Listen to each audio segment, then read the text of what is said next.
Jazzcast Pros. Welcome to Licensed to Love. I'm Lori McKnight, Executive Director of Families Thrive. And I'm Veronica Black, Director of Program Services. Together, our mission is to demystify the process of gaining your license to foster or adopt in New York State. And to empower you with the tools, insight, and confidence to open your heart and home. And today we have a special guest, my dear friend, Trelawney McCoy. Welcome, Trelawney, and thank you for joining us. Thank you. Can you tell us a little bit about yourself? No, my name is Trelawney McCoy. I'm a foster parent, adoptive parent. I work full-time. I run a youth football league with the Rochester Rams. I work with over 1,000 kids every year. I also work with kids at my job, with young ladies in our program at my job. And when I say adoptive parent, I also foster parent also. I'm also a foster parent also. How many kids have you fostered over the years? I think I've fostered well over 30 kids that have came through my home that have actually been fostered by me. Nice. And how many have you adopted? 11. 11. That is a lot of kids. Yeah. I used to say, I was going to be like you when I grow up. Listen, one of the things I always ask people is their why, the reason behind fostering and adopting. Can you share with our audience your why? I just always had a heart for kids. I want all kids to be happy and well taken care of. So I've always had a passion for that. Even as a child, I believe I just wanted all kids just to be happy in a good environment and being well taken care of. I believe I just had so much love to give, and I want to put it in such a positive spot. And where better to put it at than within a child that could really utilize that don't know what love is, or to give a child hope for a future and that they can be something so positive in this life. And so my why would be just to give back. And I want to see that gift come back around and come back around full center when that child grows up as an adult, a positive adult with such a positive outcome. Trelawney, you were my inspiration. You were the reason, or part of the reason why I got started. I think back to, it had to be, 2000 and... Years ago. Yeah, 2004, when we met, or 2001, one of them. I was so impressed. I was so impressed at the fact that you were doing this and you were doing it on your own, a single mom with several kids, with a sibling group. I thought that was just fascinating. And, there's so many misconceptions and so many people who feel or even think that, you have to be married in order to foster or adopt. And just watching you, it was already in my heart because, many of you guys are aware that I've been here with the organization for almost, 27 years. And it was on my heart, but I just didn't think that it was possible until I actually met you and I watched you and I was just like, wow. And I recall telling people how amazing you were, going to your home and witnessing, the structure, the laughter, and just the love. You were such a nurturer. And I remember being there and you had, what did you have, like 9 kids at that time? I was about 9, yeah. I was like, oh my goodness. And then to see how organized you were, it was like in the evening when I showed up, all the kids' shoes were lined up by the door and they had their little socks in there. And everyone's cleaning up and everything, getting ready for bed. And so, but when I got there, the home was spotless. So I was wondering, how is it that she has 100 kids, I'm exaggerating, and her home is so clean? How is she doing this? How? And I recall you telling me that you guys clean up every night before you go to bed. And so when you get home from work and picking up kids from school and extracurricular activities, the home is already clean. Right. You know, Right. so you may, and that's when you have your visitors. So I said, oh, okay, that's how she do it. And then I'm talking to you and I'm thinking, okay, the laundry has to be crazy. You know, laundry time has to be really out. Yes. Okay. So I'm like, laundry has to be crazy over here. And when you took me into your basement and I saw that huge table, I was like, oh my goodness. And you had stacks and stacks of jeans and pants on top of each other that you had already ironed. Yeah, ironed. I was like, oh my gosh, this lady is phenomenal.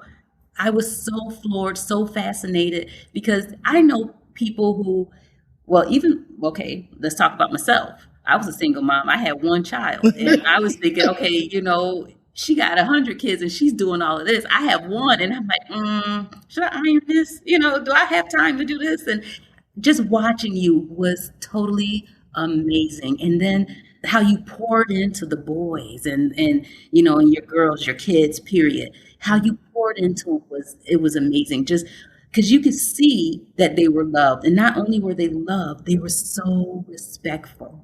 You know, everything was just ma'am, no ma'am, and just so polite.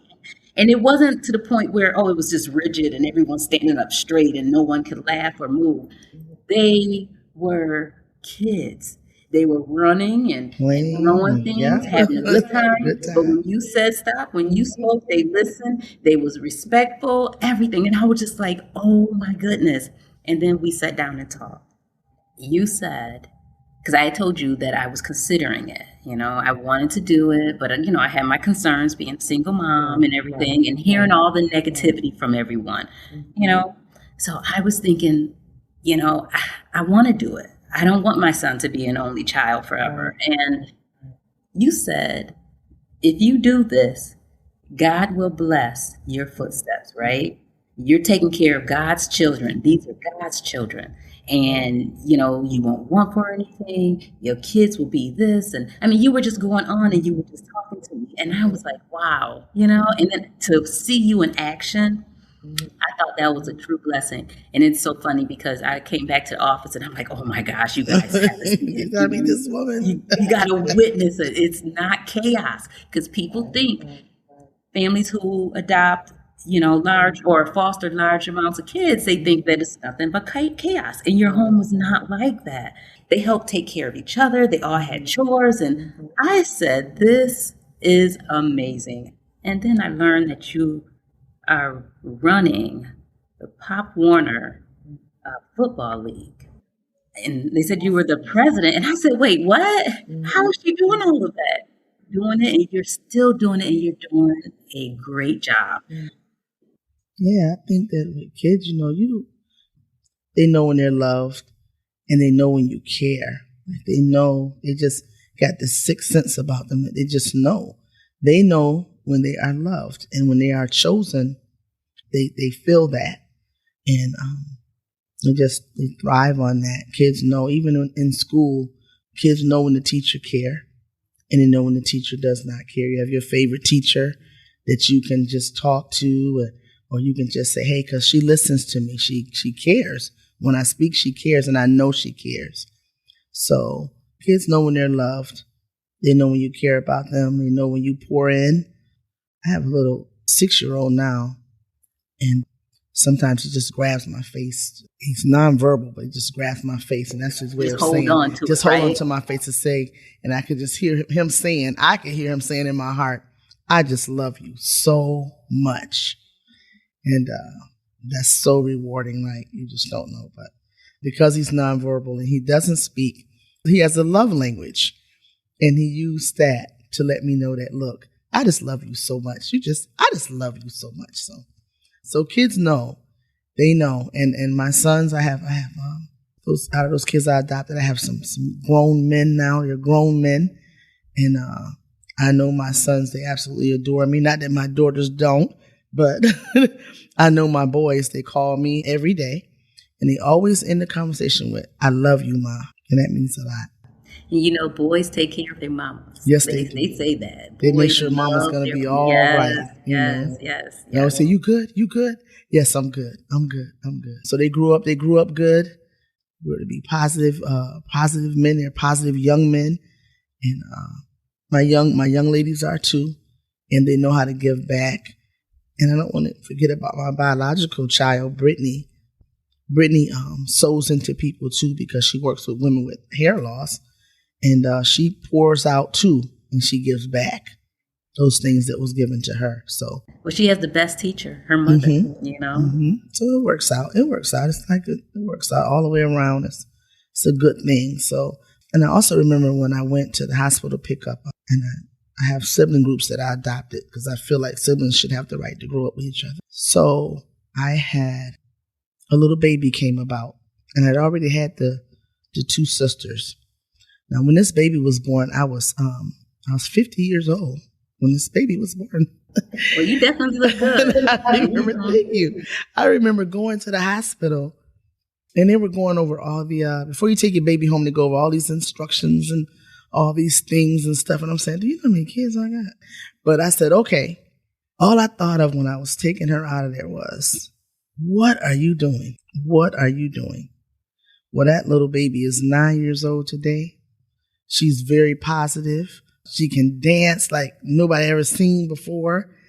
And she absolutely adores her older sisters because she gets to grow up with them. And it worked out.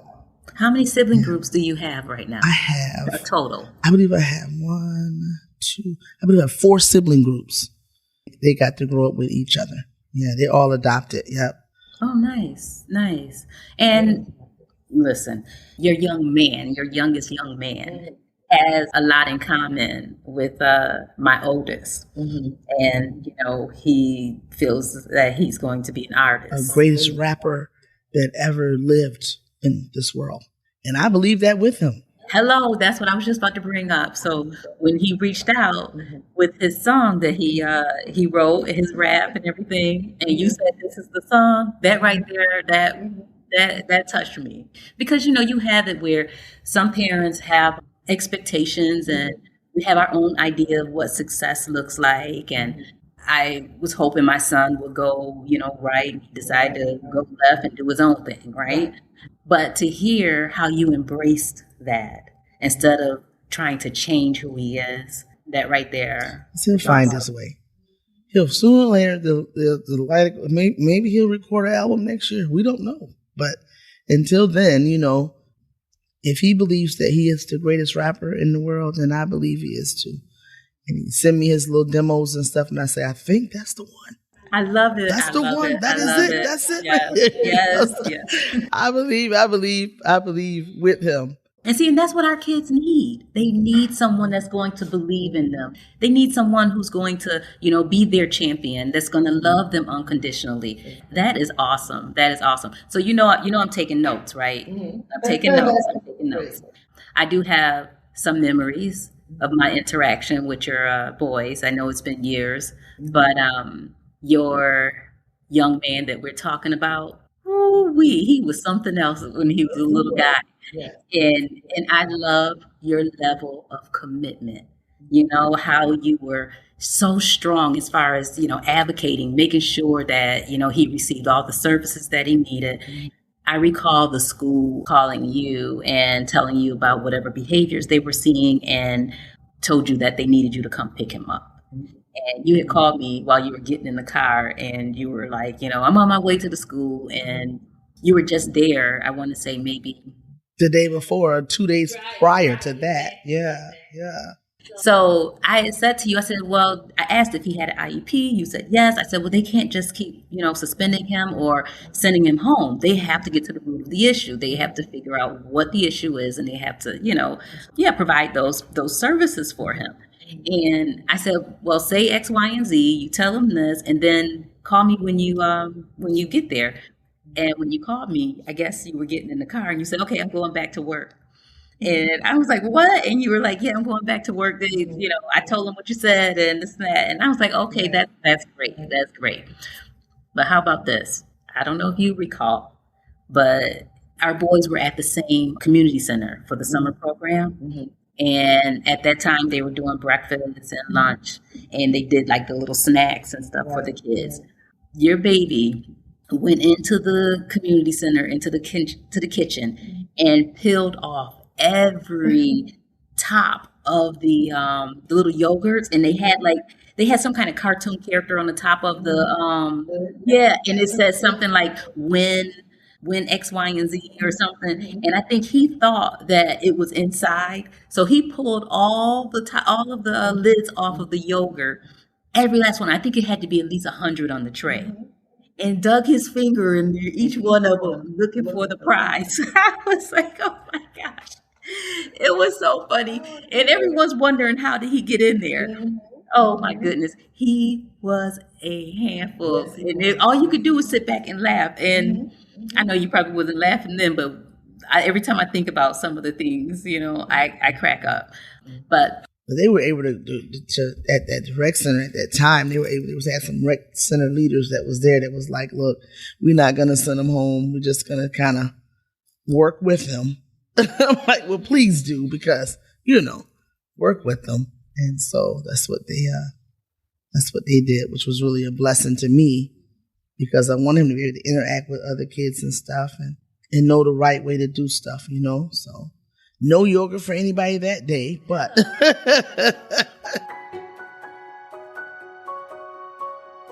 was there ever a moment that you questioned your decision, to adopt your foster kids? Well, I had to know who I was and what I had wanted, because there's so much negativity. And someone may say, oh, well, you're single, you'll never get married, or you'll never do this, or you'll never do that. And I just decided not to listen to the voices from the outside. I just put my trust in God and what he was going to do. And whenever he get ready to bless me, whatever he want to bless me with, I'm sure he'll give it to me. I don't doubt my faith, and that's what I had to lean on.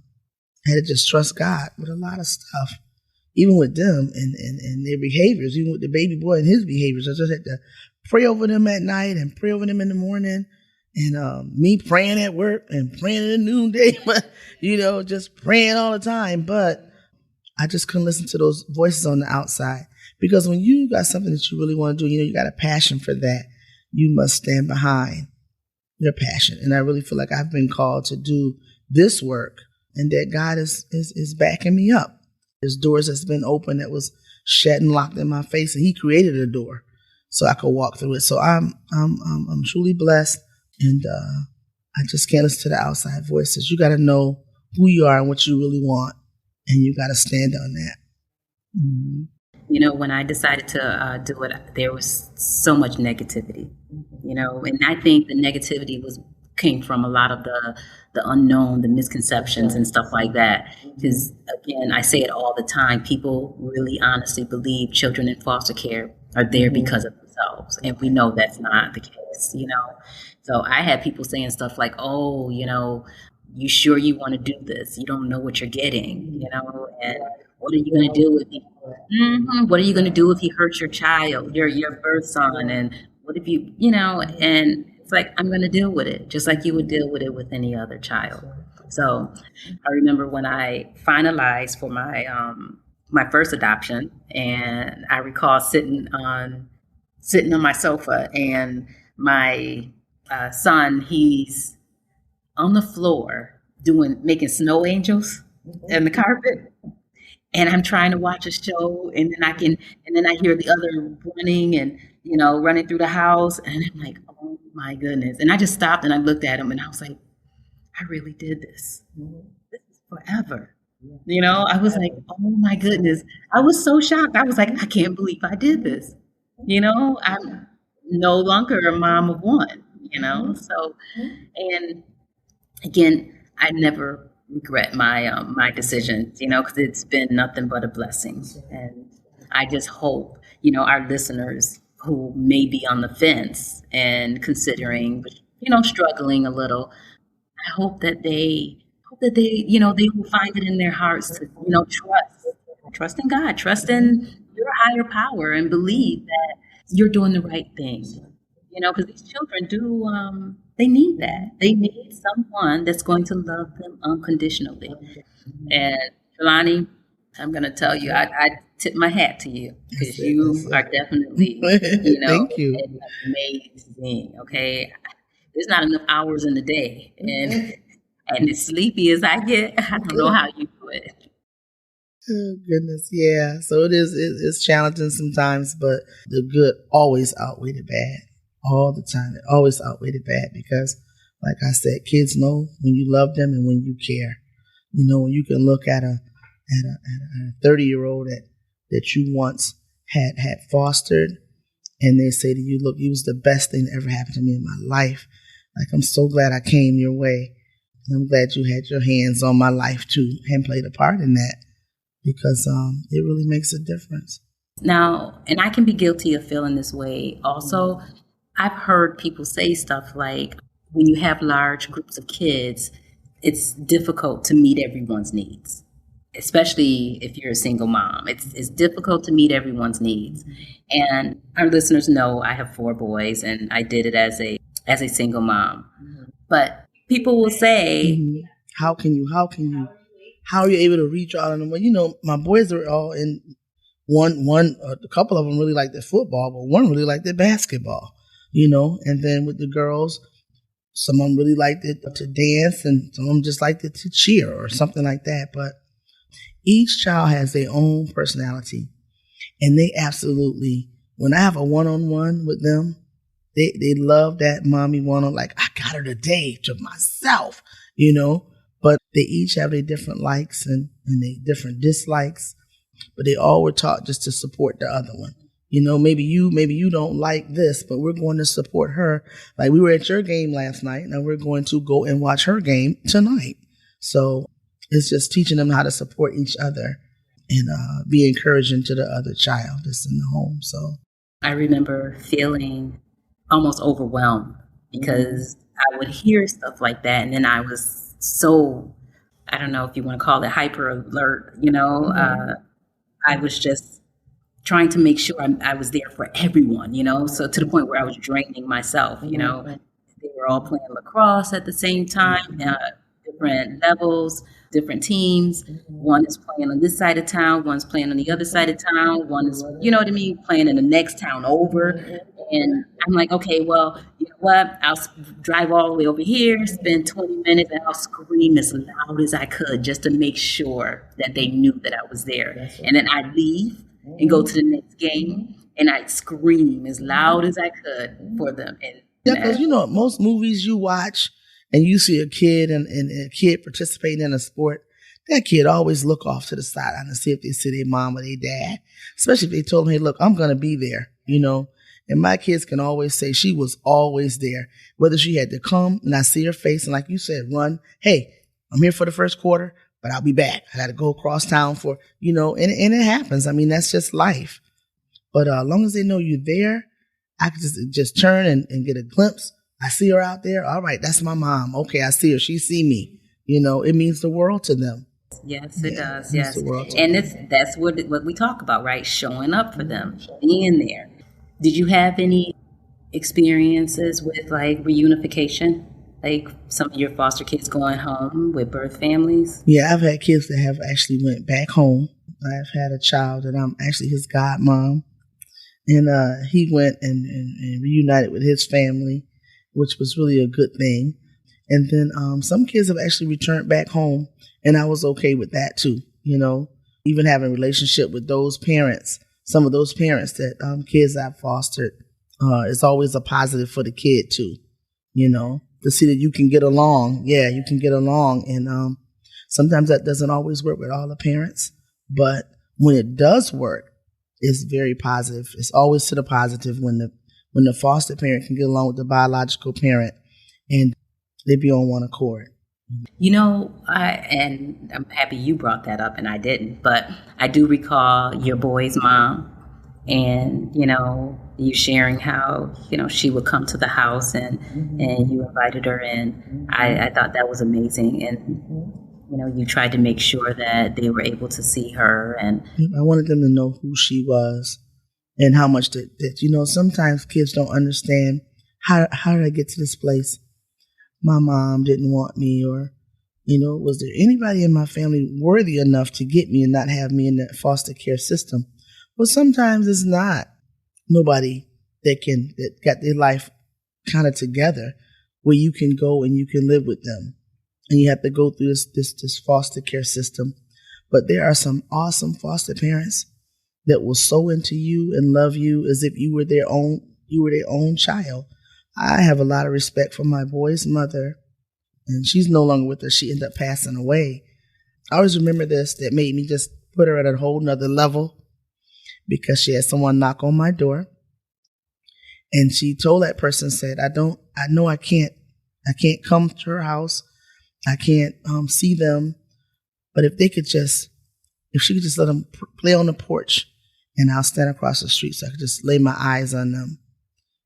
She knew that she had an issue with whatever she was issuing with. She knew that, but it didn't change her love for them as a mother.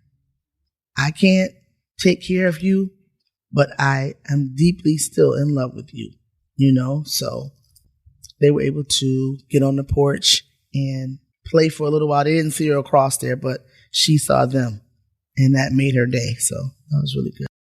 Oh, that is awesome. I recall you rushing them to the hospital to see her when she was in the on hospital. Her way out, yeah, when she was getting ready to pass, yeah. And the nurses was there, and they was telling me, we heard all about you. She talks about these little boys like all the time. And she was able to put her eyes on them, and she said, I think I'm going to be okay now because I got to see them. It's very important to not badmouth birth parents, and then to see you nurturing that relationship, and not just their birth mom, but the other kids, communicating regularly. And that is big. Now, I know both of our kids have experienced trauma. When did you first realize that the behaviors you were seeing from, your kids were not always just defiance, it was trauma? Yeah. I did a lot of reading and researching on stuff, and because I wanted to understand. You got to have the knowledge to understand where that trauma is coming from. And sometimes kids won't share with you right away what they've experienced or what they've lived through. It may take a while for them to open up and tell you about the things that they went through, and you may say, oh my goodness, you lived through that.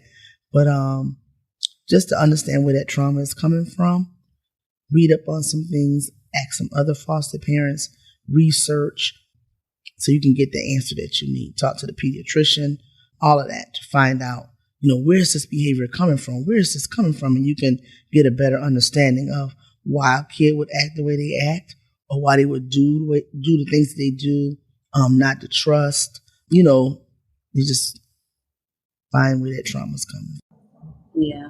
There's a lot of trainings available for families.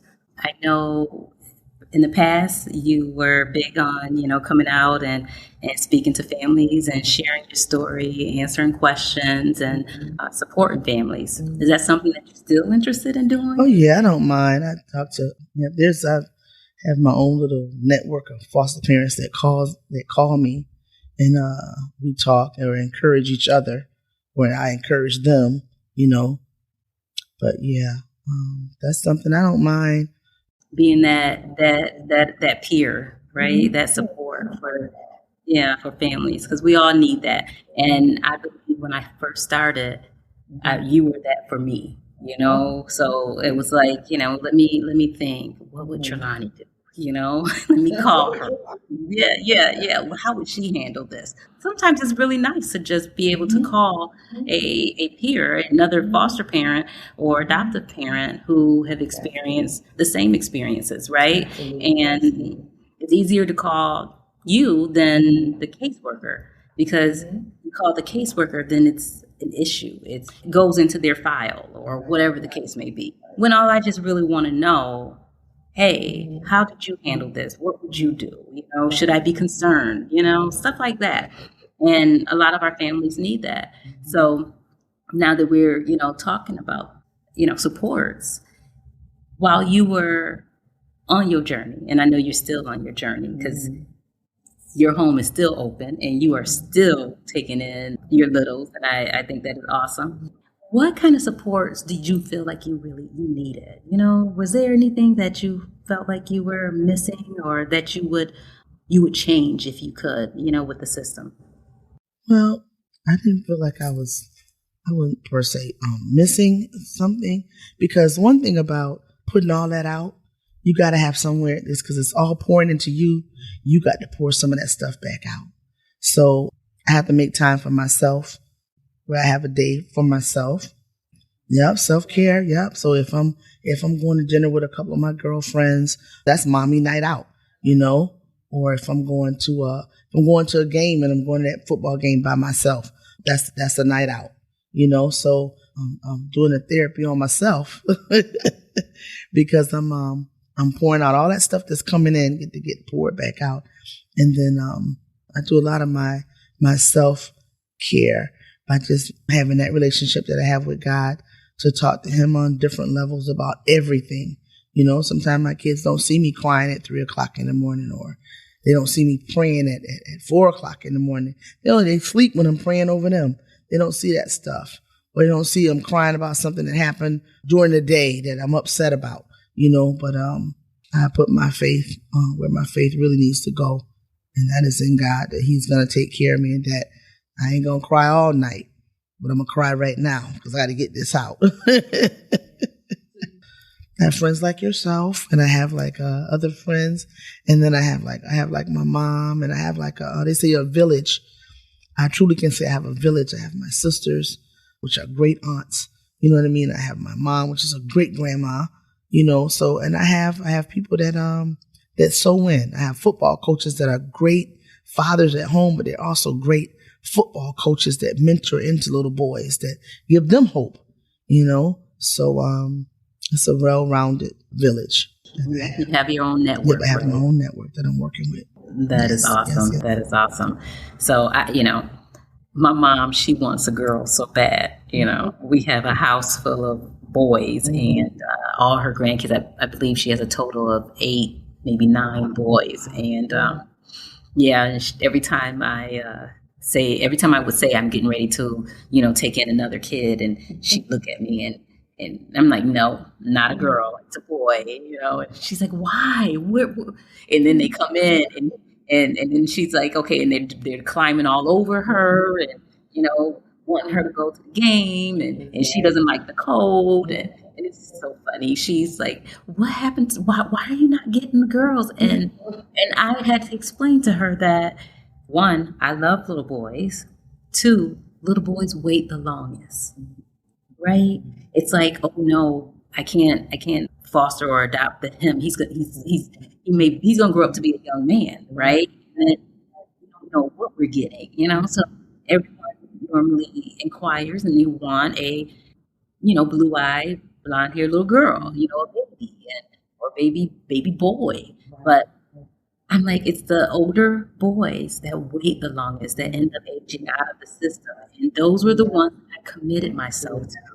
Yes, I committed myself to. I wanted to give them the life that they did not have, the opportunities, the experiences that they would have normally missed out on because they were in foster care. Right. So I talked to my husband today, and I'm thinking, we need to do this again. We need to get a little girl. And because I'm looking at you, and I'm like, oh my gosh, she's still taking kids.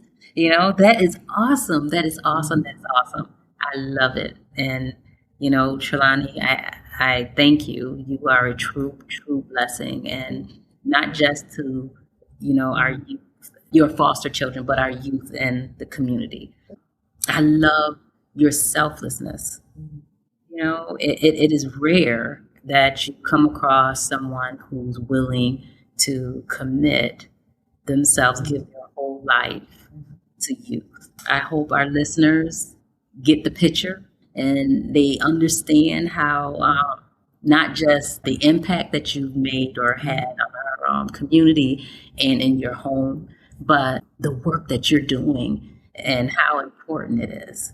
Hopefully you've inspired someone to take that leap of faith believe in what they're feeling and go for it, right? Is there something you would like to add, Trelawney, before we go? I would say you can always shape the future by the actions that you take. Our kids are our future, so if you pour into them, you're only making someone so positively great for the future. They can give back so long after you're not here anymore. Your input will still be shining on this earth. And I always say, if I was a little child that was in foster care, I would want to meet somebody just like Trelawney to take me in. You know, I want to meet her, and I actually want to go live in her home with her, you know, because I know she love on her kids, you know. My little boy used to say, well, you're not my mom. I said, no, that's your biological mom. He would always say, you know, you're not my mom. Like, yes, I'm your mom, but, you know, he was so little at the time. He's like 24 now, but that was so cute. Yeah, so give back. Sow in. Don't listen to those voices of those people speaking negative. And someone always say to me, you know, I know you're done. Are you done? Well, I don't know what the Lord has planned for me in the future. I don't know if a child I'm supposed to foster or adopt has even been born yet. But I stand in that gap for as long as I can. I'll stand right there. Yes. Thank you so much for joining Thank us. You. Okay. Mm-hmm. And for those who are listening, if you're interested in taking that step, feel free to give us a call, or you can visit our website, which is www.familiesthriveinc.org. If you're curious, cautious, or already in the process, License to Love is your roadmap on this journey. Every child deserves a safe, loving home, and we're here to help you gain your license to foster and adopt. Follow License to Love on the Jazzcast Pros Network, available wherever you get your podcasts.